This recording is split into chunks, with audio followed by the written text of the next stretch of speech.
आदिवासी विकास मंत्री अशोक उईके खोटे बोलत आहेत. संजीवनी कासार यांचा खळबळजनक आरोप. आदिवासी विकास मंत्री अशोक उईके यांनी शेतकरी कोवे यांच्या जमिनीबाबत दिलेली माहिती चुकीची असून ते एका आदिवासी कुटुंबांवर अन्याय करत असल्याचा गंभीर आरोप पंचायत समिती सदस्य संजीवनी कासार यांनी केलाय. आयोजित पत्रकार परिषदेत बोलताना त्यांनी या प्रकरणातील सत्यता मांडत मंत्र्यांच्या कार्यपद्धतीवर प्रश्नचिन्ह उपस्थित केले.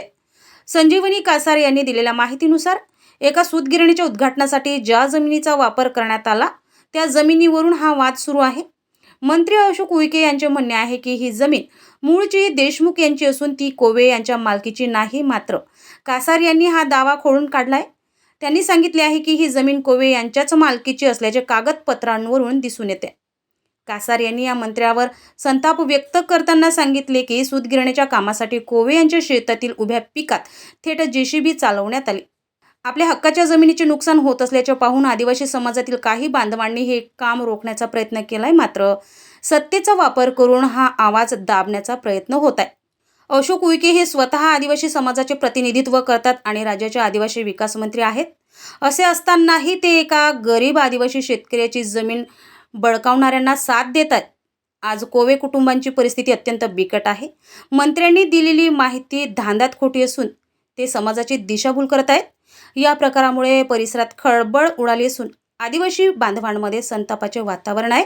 मंत्र्यांनी या प्रकरणाची नैतिक जबाबदारी घेऊन पीडित शेतकऱ्यांना न्याय मिळवून द्यावा.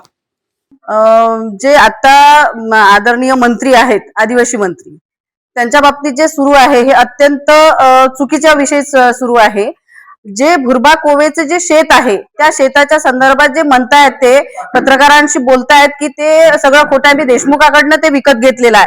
पण हे सगळं खोटं आहे. कारण ज्यावेळेस त्यांनी सूतगिरणीच्या उद्घाटनाच्या या सगळ्या तिथे केलेल्या गोष्टी आहेत ते ज्यावेळेस तिथं त्यांनी जेसीबी चालवली होती, जेसीबी चालवून त्या कोवे कुटुंबावर त्यांनी अत्याचार करण्याचा प्रयत्न केला, तेव्हा आम्ही सगळे समाज बांधव, समाजातले जेवढेही लोक होतो आम्ही तिथे जाऊन तिथले ते जेसीबीचं सगळं काम थांबवून आम्ही तिथलं त्यांचं हाणून पाडलेलं होतं. मग जर यांना असं म्हणतायत की देशमुखाची जर जमीन आहे मग यांनी कागदोपत्री ते दाखवावं.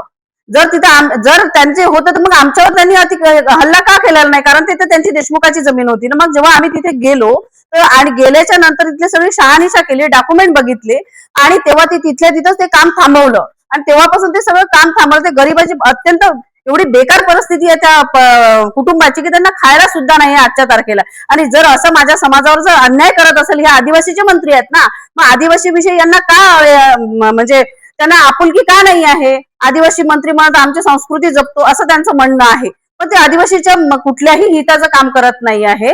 आणि अशा छोट्या छोट्या गोष्टी ज्या आहेत, ज्या कोलम समाजावर असू द्या किंवा इतर कुठल्याही समाजावर ते अन्याय करता आहेत, हे कुठेतरी थांबलं पाहिजे. आणि जर त्यांना असं वाटत आहे की बा हे मी देशमुखापासून घेतलेलं आहे आणि इथं कोवेचा कुठलाही संबंध नाही आहे, तर त्यांनी हे माध्यमासमोर किंवा जनरल कोर्टात त्यांनी असं दाखल करावं.